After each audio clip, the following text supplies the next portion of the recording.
राजापूर नावाच्या गावात भोई कुटुंब राहत होते. या कुटुंबाचे प्रमुख होते प्रभात भोई. हे नाव त्या परिसरात खूप प्रसिद्ध होतं, कारण 53 वर्षांचे प्रभात हे तिथल्या गव्हर्नमेंट हायर सेकंडरी स्कूलचे मुख्याध्यापक होते. घरात प्रभात व्यतिरिक्त त्यांची 47 वर्षाची बायको झरना आणि त्यांचे 2 मुले उदित आणि अमित हे राहत होते. तसेच प्रभात यांची म्हातारी आई सुलोचना देखील त्यांच्यासोबत राहत होती. तिचं वय साधारणपणे 75 वर्ष होतं. मोठा मुलगा उदित वय वर्ष 24 घरीच आपल्या आईवडिलांसोबत आणि आजीसोबत राहत होता. तर लहान मुलगा अमित वय 22 हा रायपूरमध्ये राहत होता.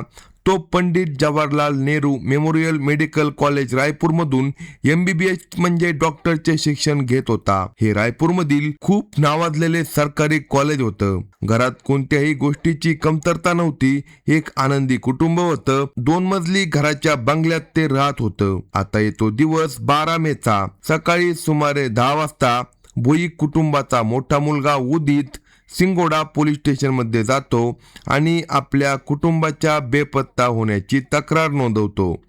तो सांगतो की 8 मे रोजी त्याचे वडील, आई आणि आजी तिघेही रायपूरला गेले होते. त्यांना तिथे हॉस्पिटलमध्ये उपचार करून घ्यायचे होते. ही अगदी सामान्य गोष्ट होती. मध्ये 1-2 वेळा त्यांच्यासोबत फोनवर बोलणं देखील झालं होतं, पण अचानक 10 मे पासून त्यांचा फोन स्विच ऑफ येत आहे. त्याने अनेक वेळा आईवडिलांना कॉल केला, पण त्यांचा फोन बंद होता. आजी तर फोन वापरतच नव्हती. पोलीस या प्रकरणाची गंभीरता समजतात आणि मिसिंग रिपोर्ट नोंदवतात. आता एका घरातून 3 लोक गायब होणं ही मोठी चिंतेची बाब होती. पोलिसांनी माहिती मिळवण्यासाठी उदितला काही प्रश्न विचारले की हे कुटुंब नेमकं कुठं कुठं जाऊ शकतं. हे लोक आधी कधी रायपूरला गेले होते का? रायपूरमध्ये ते कुठे थांबले होते? काम झाल्यावर त्या दिवशी ते परत येत होते का? तुमचे कुणी नातेवाईक रायपूरमध्ये राहतात का?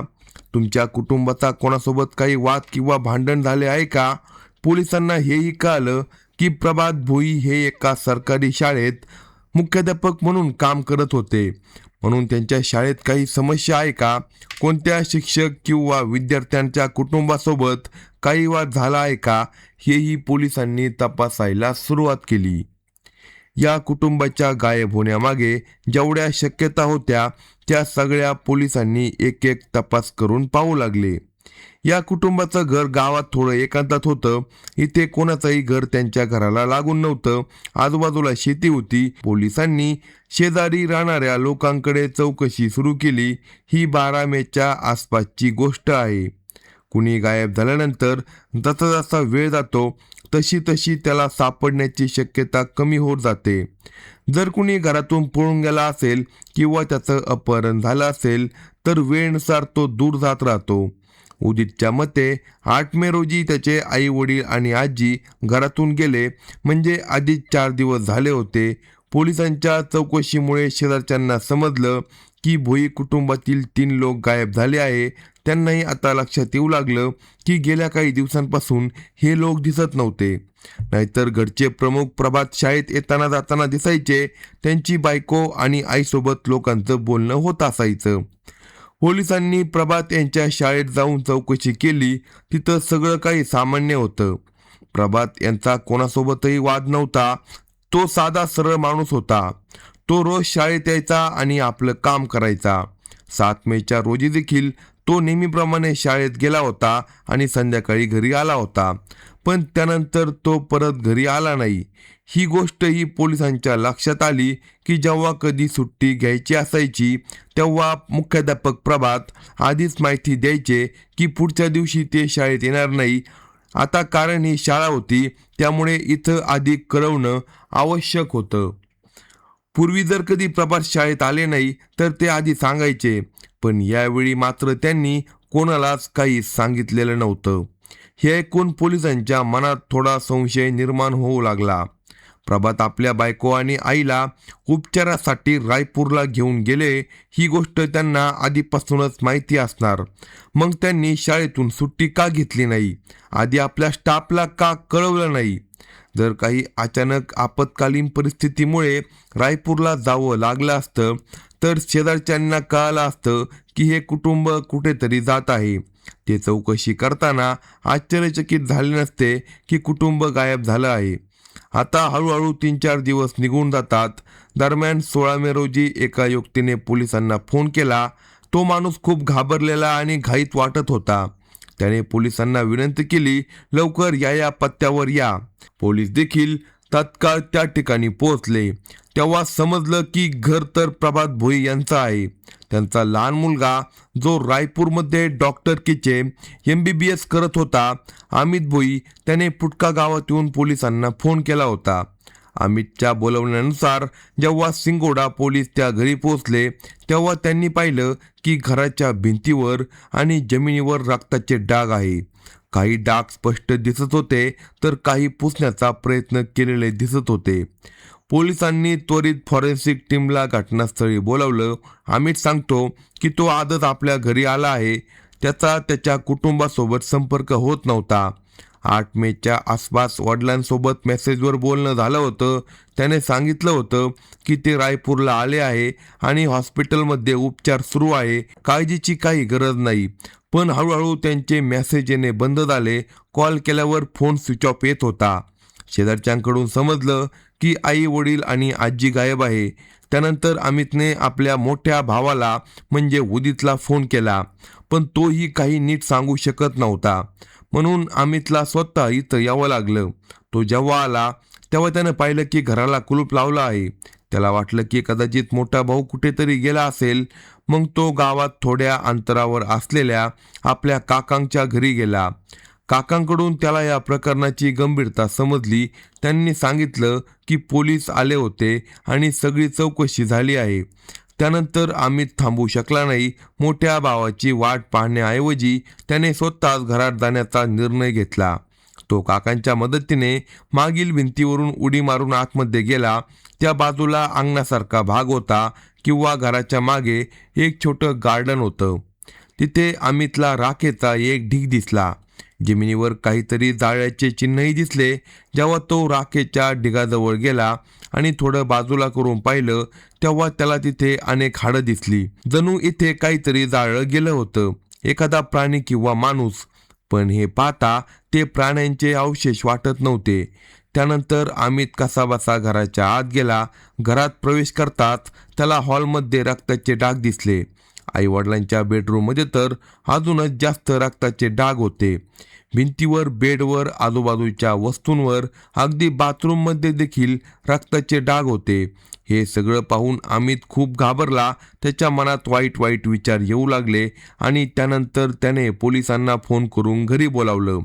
आता पोलीसही घराच्या मागच्या गार्डनमध्ये जाऊन त्या राखेच्या ढिगाची पाहणी करतात.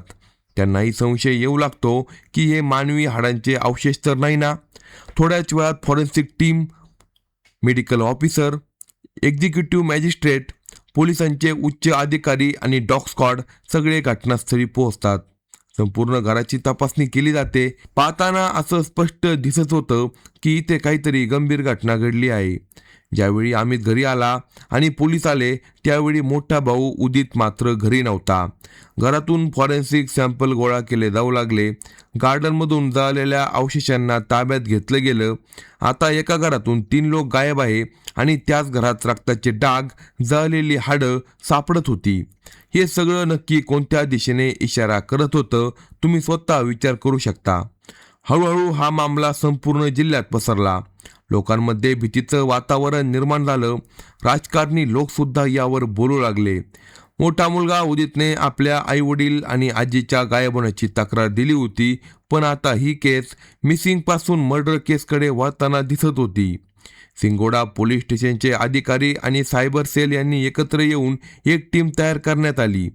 आता कारण हे गावाचं क्षेत्र होतं त्यामुळे इथे CCTV कॅमेरे नव्हते. पोलिसांनी पुन्हा एकदा शेजाऱ्यांसोबत चौकशी सुरू केली. त्यानंतर प्रभात यांच्या मोबाईल टॉवर लोकेशनची माहिती काढली जाऊ लागली. गावातील काही लोकांच्या मते 8 आणि 9 मे रोजी या घरातून धूर निघताना दिसला होता. घरात तेव्हा 3 लोक नव्हते, फक्त 4था सदस्य म्हणजे मोठा मुलगा उदितच घरी होता. त्यामुळे पोलिसांचा संशय हळूहळू मोठा मुलगा उदितवर येऊ लागला. तो घरात नेमकं काय करत होता? शेजारच्यांनी हेही सांगितलं की आई वडील आणि आजी गायब झाल्यानंतर उदितच्या वागण्यात बदल दिसू लागला होता. 12 मे नंतर तो सतत नवीन नवीन वस्तू खरेदी करत होता. कधी टेम्पोने, कधी ठेल्यावर, तर कधी डिलिव्हरी बॉय सामान आणत होते. उदितने बेड, कपाट, AC, मोबाईल आणि इतर अनेक वस्तू खरेदी केल्या होत्या. शेजारी हे पाहून आश्चर्यचकित झाले. हा माणूस काही काम करत नाही, त्याचे आई वडील घरात नाही, ते गायब आहे. मग याच्याकडे इतके पैसे आले कुठून? फक्त 3-4 दिवसात त्याने लाखो रुपयांचं सामान घेतलं होतं.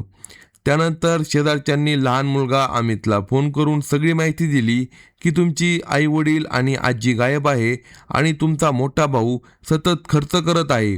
त्यामुळे अमित मेडिकल कॉलेज रायपूरहून तात्काळ गावात आला. फक्त इतकंच नाही, उदितने काही शेजारच्या लोकांसोबत चर्चा केली. म्हणजे जर एखाद्या सरकारी कर्मचाऱ्यांचा ड्युटीवर मृत्यू झाला तर त्याच्या कुटुंबातील सदस्याला नोकरी दिली जाते. उदितचे वडील प्रभात हे सरकारी शाळेत मुख्याध्यापक होते. पोलिसांना जेव्हा प्रभात याच्या मोबाईलची लोकेशन मिळाली तेव्हा एक धक्कादायक गोष्ट समोर आली. प्रभात हे कधी रायपूरला गेलेच नव्हते. त्यांची लोकेशन सतत घराच्या आसपासच दिसत होती. आता सर्व माहिती एका दिशेकडे बोट दाखवत होती, उदित. 17 मे पर्यंत पोलिसांनी उदितला ताब्यात घेतलं. त्याच्यावर प्रश्नांचा भडीमार झाला. घराच्या मागे राख का आहे? त्या राखेत मानवी हाडे कशी आली? घरात रक्ताचे डाग कसे आले? ते साफ करण्याचा प्रयत्न कुणी केला? इतके सामान कुठल्या पैशांनी तू विकत घेतलं? तू म्हणाला होता की तुझे आई वडील रायपूरला गेले, पण त्यांचं लोकेशन तर घराजवळच दाखवत आहे. उदित सुरुवातीला सगळ्या प्रश्नांची गोलमोल उत्तरे देत होता. पण मग नंतर पोलिसांनी त्यांच्या पद्धतीने चौकशी सुरू केली आणि त्यानंतर समोर आली एक थरकाप उडवणारी सत्यकथा. घटनेची सविस्तर माहिती आपण या व्हिडिओमध्ये पाहणार आहोत. जर तुम्ही चॅनेलवर नवीन असाल तर कलम 302 या मराठी चॅनेलला लगेच सबस्क्राईब करा. एका बाजूला वडील प्रभात हे सरकारी नोकरी करत होते. ते एक यशस्वी आणि श्रीमंत व्यक्ती होते. लहान मुलगा अमित देखील MBBS कॉलेजचे शिक्षण करत आपल्या आयुष्यात पुढे जात होता. पण दुसऱ्या बाजूला मोठा मुलगा उदित पूर्णपणे वेगळा होता. तो एक बिघडलेला, बेताल स्वभावाचा मुलगा होता. तो बेरोजगार होता. कोणतेही काम तो करत नव्हता. त्यानं आपलं शिक्षण देखील अर्धवट सोडून दिलं होतं. तो दिवसभर इकडे तिकडे भटकत असायचा. हळूहळू तो ड्रगच्या म्हणजे नशेच्या आहारी गेला होता. तो लोकांसोबत भांडणं करायचा, मारामारी करायचा. या खुनाच्या 4 दिवस आधी त्याने कुणाशी तरी भांडण केलं होतं आणि त्यासाठी तो जेलमध्ये देखील गेला होता. तो आपल्या आईवडिलांच्या पैशाचा वापर चांगल्या कामासाठी न करता नशेमध्ये उडवत होता. शेवटी आईवडिलांनी त्याला पैसे देणे बंद केलं. ते त्याला नेहमी सांगायचे, तू आता मोठा झाला आहे, जा काहीतरी काम कर आणि घरात पैसे आण, किंवा शिकायचं असेल तर नीट शिक. पण उदितला काही करायचं नव्हतं. त्याला सगळं काही मेहनत न करता हवं होतं. तुम्हाला माहितीच आहे नशेच्या आहारी गेलेल्या माणसाचं वागणं कसं असतं. उदितला नोकरी हवी होती, पण त्यासाठी मेहनत करायची नव्हती. त्याला सगळं तयार हवं होतं आणि तेव्हाच त्याला कळतं अनुकंपा नियुक्तीबद्दल, ज्यामध्ये सरकारी कर्मचाऱ्याच्या मृत्यूनंतर त्याच्या कुटुंबातील सदस्याला नोकरी मिळते, तेही कोणतीही मेहनत न करता. उदित आणि त्याच्या वडिलांमध्ये आधीपासूनच पटत नव्हतं. जेव्हा जेव्हा तो त्याच्या बापाला पैसे मागायचा तेव्हा तेव्हा त्या दोघांमध्ये भांडणे व्हायची. असंच 7 मे रोजी झालं. वडील कामावरून घरी आले आणि उदितने त्यांच्याकडे 2,000 रुपये मागितले. वडिलांना माहिती होतं की जर पैसे दिले तर तो ते नशेत उडवेल, म्हणून त्यांनी पैसे देण्यास नकार दिला. त्यावरून दोघांमध्ये भांडणं झाली. उदित रागाने आपल्या खोलीत जाऊन झोपला, पण तो झोपला नव्हता. तो विचार करत होता, दररोज पैशांसाठी वडिलांसमोर अपमान सहन करावा लागतो. काहीतरी असं करायला पाहिजे की पैशाची समस्या कायमची संपेल. आणि मग त्याच्या मनात एक भयानक विचार आला, का नाही वडिलांना संपून टाकावं.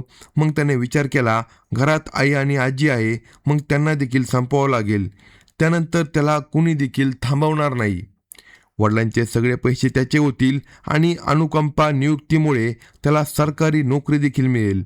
त्याच्या आयुष्यात ऐशच ऐश होईल. असा विचार कोणताही सामान्य माणूस करू शकत नाही की स्वतःच्या आईवडिलांचा आणि आजीचा खून करण्याचा प्लॅन करावा. 8 मेच्या पहाटे साधारण 2 वाजता उदित उठतो. घरात एक हॉकी स्टिक होती, तो ती उचलतो. त्यावेळी आई वडील आणि आजी आपल्या खोलीत झोपले होते.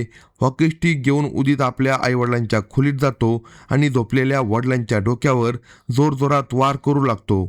वडिलांना स्वतःचा बचाव करण्याची संधी मिळत नाही आणि त्यांचा जागीच मृत्यू होतो. आवाजामुळे आई जागी होते. ती आपल्या नवऱ्याला रक्ताच्या थारोळ्यात पाहते आणि लगेचच त्या निर्दयी मुलाने आपल्या आईला देखील हॉकी स्टिकने मारून टाकले. या सर्व गोंधळात आजी देखील जागी होते आणि काय झालं ते पाहण्यासाठी खोलीत येते, पण उदित तिला देखील सोडत नाही. तो तिच्यावर देखील हल्ला करून तिचा खून करतो. आता एका मुलाने एकाच रात्रीत स्वतःच्या वडिलांचा, आईचा आणि आजीचा खून केला होता. त्यानंतर उदितने तिन्ही मृतदेहांना बाथरूममध्ये ओढून नेलं आणि त्यांना तिथं बंद करून टाकलं. सकाळी तो घराबाहेर कुठेतरी गेला. थोड्या वेळाने घरी परत आला. कारण त्याचं घर गावापासून थोडं दूर होतं, म्हणून त्याला फारशी भीती नव्हती. लोकांची ये-जा तिथे खूपच कमी होती. त्यानंतर उदितने आपल्या आईवडील आणि आजीचा मृतदेह बाथरूममधून बाहेर काढले आणि घराच्या मागच्या गार्डनमध्ये नेले. तिथे त्याने मृतदेहावर खूप साऱ्या लाकडांचा ढीग टाकला. घरात काही सॅनिटायझरच्या बाटल्या होत्या. त्याने त्या लाकडावर ओतल्या आणि लायटरने आग लावली. त्यानंतर तो अगदी शांतपणे घरात फिनाईलचे साफसफाईचे काम करू लागला. पुरावे नष्ट करू लागला. रक्ताचे डाग पुसू लागला. काही वेळाने आग विझली. तो पुन्हा गार्डनमध्ये गेला. पाहिलं की मृतदेह पूर्णपणे जळलेले नव्हते. मग त्याने पुन्हा लाकडं टाकली, पुन्हा सॅनिटायझर टाकलं आणि पुन्हा आग लावली. अशा प्रकारे सलग 2 ते 3 दिवस आग जळत राहिली. त्यात तिन्ही लोक पूर्णपणे जळून खाक झाले. त्यानंतर उरलेली राख आणि हाडाचे तुकडे त्याने गार्डनमधील एका खड्ड्यात टाकून दिले. या दरम्यान त्याने आपल्या वडिलांच्या मोबाईलवरून आपल्या लहान भावाला मेसेज केला, आम्ही आई आणि आजीला घेऊन रायपूरला दवाखान्यात आलो आहोत, काळजी करू नको. त्याने काही नातेवाईकांना वडिलांच्या नावाने मेसेज केले, जेणेकरून कोणालाही संशय येऊ नये. त्यानंतर त्याच्या डोक्यात आणखी एक प्लॅन आला. पोलीस स्टेशनमध्ये जाऊन त्याने मिसिंग कंप्लेंट करायची त्याने ठरवलं. 12 मे रोजी तो सिंगोडा पोलीस स्टेशनमध्ये गेला आणि आपले आईवडील आणि आजीच्या बेपत्ता होण्याची तक्रार नोंदवली. त्यानंतर त्याच्याकडे घरातील सगळ्या पैशांवर प्रवेश मिळाला. घरामध्ये लाखो रुपये होते आणि त्याने ऐषाराम सुरू केला. त्याने स्वतःसाठी नवीन बेड घेतला, कपाट घेतलं, AC घेतला, ऑनलाईन मोबाईल फोन ऑर्डर केला आणि इतर अनेक वस्तू खरेदी केल्या. त्याने विचार केला होता, पोलीस तक्रार नोंदवल्यानंतर जेव्हा कुटुंब सापडणार नाही तेव्हा असं सिद्ध होईल की ते गायब झालं आहे. वडील सरकारी कर्मचारी होते, म्हणून त्यांच्या मृत्यूनंतर त्याला भरपाई मिळेल आणि अनुकंपा नियुक्तीवर त्याला सरकारी नोकरी देखील मिळेल. घरात पैसे तर होतेच, पण त्याने एक गोष्ट विचारात घेतली नव्हती. त्याच्या या सगळ्या हालचालींमुळे शेजारच्यांना संशय येईल आणि त्याचा लहान भाऊ अमित रायपूरहून परत येईल आणि सगळं सत्य बाहेर येईल. पोलिसांनी त्याच्या सांगण्यावरून हॉकी स्टिक, लायटर आणि सॅनिटायझर सगळं त्याच्या बेड खालून जप्त केलं आणि शेवटी उदित भोईवर सिंगोडा पोलीस स्टेशनमध्ये कलम 302 आणि इतर कलमांखाली गुन्हा दाखल करण्यात आला. अशा प्रकारे एका बेरोजगार मुलाने पैसे आणि नोकरी मिळवण्यासाठी स्वतःच्या वडिलांचा खून केला आणि त्याचबरोबर आपल्या आईला आणि आजीला देखील सोडलं नाही. अशाच नवनवीन क्राईम स्टोरी ऐकण्यासाठी कलम 302 या मराठी चॅनलला लगेच सबस्क्राईब करा आणि आपल्या प्रतिक्रिया कमेंट बॉक्समध्ये कळवा.